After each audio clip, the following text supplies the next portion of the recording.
Olá, pessoal! Aqui quem está falando é a Márcia Rosa e eu estou passando aqui hoje para contar mais uma história da Bíblia para você que me acompanha no canal. E a história de hoje é uma história muito conhecida, mas que nós temos muito que aprender com ela. E o tema do vídeo de hoje é: pode vir alguma coisa boa? O engraçado é que nós sempre criamos expectativas em lugares e em pessoas. Só que quando se é relacionado à palavra de Deus, muitas das vezes nós estamos olhando para o lugar errado e para a pessoa errada. E foi isso que aconteceu naquele contexto. Estava ali Filipe, ele tinha acabado de receber o convite de Jesus para segui-lo. Filipe, ele pôde contemplar algumas experiências com Jesus, ele fica impactado e ele quer transmitir aquilo que ele recebeu para as outras pessoas. E é assim que acontece quando uma pessoa tem uma verdadeira conversão. Quando ela tem uma experiência com Deus, ela não quer guardar Jesus só para ela. Ela quer distribuir, ela quer levar para as outras pessoas aquilo que também mudou a vida dela. E foi isso que aconteceu com Filipe. Ali ele tinha acabado de receber o convite para seguir Jesus, estava acompanhando Jesus de perto, contemplou algumas experiências e agora ele quer transmitir isso para Natanael. E Natanael, ele diz assim, chega lá Filipe todo feliz, né? E fala assim, vem Natanael, pois eu conheci aquele no qual Moisés disse na escritura. E aí, Natanael faz uma pergunta para Filipe: pode vir alguma coisa boa de Nazaré? E aí, Filipe responde: venha e veja. Então, o primeiro ponto que nós podemos aprender nessa história é que nós sabemos que Maria e José, que eram os pais de Jesus, eles moravam em Nazaré. E Jesus, quando Maria estava próxima de ganhar Jesus, ela vai para Belém. Por isso que Jesus nasceu em Belém, para se cumprir as escrituras, porque tudo que estava escrito foi se cumprindo. Então, o que acontece? Quando estava próximo de Jesus nascer, Maria vai para Belém. Houve uma situação lá em Lucas, no seu capítulo 2, vai estar contando direitinho o que aconteceu, por que eles foram para Belém. E Jesus nasce em Belém. Mas a infância de Jesus, a maior parte da vida de Jesus é em Nazaré. Por isso que Natanael vai dizer, pode vir alguma coisa boa de Nazaré? Porque Nazaré, naquele contexto, não era uma das melhores cidades, não era um dos melhores locais, não era um lugar assim bem visto como os outros profetas nasceram, em lugares que eram relevantes. Então, esperar um Messias que de fato vivia ali em Nazaré, e ainda mais a fama de Nazaré, alguns teólogos dizem que a fama de Nazaré não era muito boa. Então, esperar um Jesus que viesse de Nazaré era algo meio que não chamava atenção.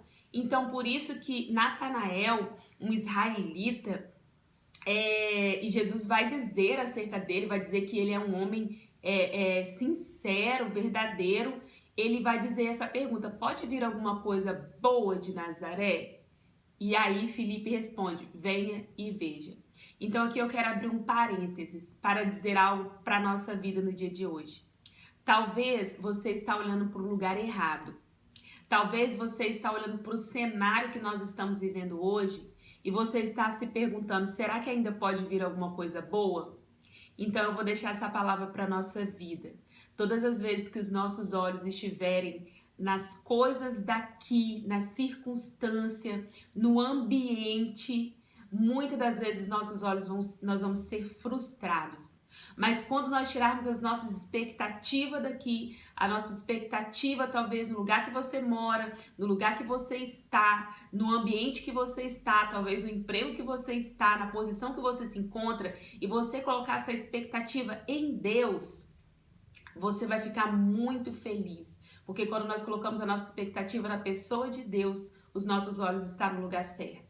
A nossa expectativa nunca pode estar nos bens que nós temos, na profissão que nós temos, no patamar que nós estamos, mas sim na pessoa de Jesus. Então é isso que Jesus estava ensinando ali naquele momento. Não é sobre Nazaré, não é sobre Belém, não é sobre Jerusalém, não é sobre ser israelita ou ser gentil, não é sobre isso. É sobre algo muito maior que eu tenho para oferecer para vocês. E ali ele chama Natanael pelo nome, Natanael fica impactado e ele fala assim, veja que tu é mestre. E aí Jesus fala assim, você vê que eu sou mestre porque eu te chamei pelo nome? O que vocês vão ver pela frente é muito maior. Então, o que nós podemos aprender aqui com essa história? Nós podemos aprender que a caminhada com o Senhor, muitas das vezes, vai ser cheia de desafios. E é no meio do caminho, é andando com Ele, que nós vamos poder ver tudo aquilo que Ele tem reservado para a nossa vida. Por isso que Filipe falou, venha e veja. Então, ou seja, é no caminhar com Deus, no andar com Deus, que a nossa vida vai sendo aperfeiçoada, que nós vamos poder contemplar coisas que nem nossos olhos e nem na nossa mente passou, de tão grandioso que o Senhor tem preparado para a nossa vida. Então, essa passagem de Natanael e Filipe, ela se encontra no livro de João, no seu capítulo 1, no seu versículo 43 em diante. Eu não vou ler muito para não ficar muito estendido, mas leia aí na sua casa essa passagem e eu espero que ela impacte o teu coração assim como ela me impactou. E que essa mensagem do dia de hoje pode edificar a tua vida. Para onde você está olhando? Talvez você está pensando assim, se eu mudar de país, a minha vida vai resolver. Se eu mudar de cidade, porque a minha cidade não tem os holofortes, não é bem reconhecida, a minha vida vai mudar. Se eu sair desse interior, as pessoas vão me reconhecer. Se eu mudar de posição, eu vou ter mais reconhecimento, mais mérito. Não. Coloque o teu olhar em Jesus. Coloque a tua expectativa em Jesus. Porque o que Ele tem é muito maior. Mas como que eu vou saber se vai dar certo ou não? Venha e veja. Então, não tem mistério. O segredo é andar com Ele. E no meio do caminho Ele vai se revelando. No meio do caminho Ele vai mostrando. Então, Márcia, será que pode acontecer alguma coisa boa ainda no Brasil? Com todo esse cenário que nós estamos vivendo? Com a colocação que ele está lá embaixo? A resposta é, venha e veja. Ou seja, ande com Deus, caminhe com Deus, se apoie nele, faça dele o teu porto seguro, faça dele a sua confiança. E no meio do caminho ele vai te mostrar. Se ele não mudar a circunstância, ele é a própria circunstância. Se ele não mudar a situação, ele vai usar essa situação para mudar você. E se nada acontecer, a presença dele supre todas as coisas na nossa vida. Então essa é a palavra de Deus para a nossa vida no dia de hoje. Será que tem alguma coisa boa chegando? Será que pode acontecer alguma coisa boa? Venha e veja. Que Deus abençoe a todos vocês. Curte essa mensagem, compartilhe, divulgue e que você seja muito edificado pela palavra de Deus.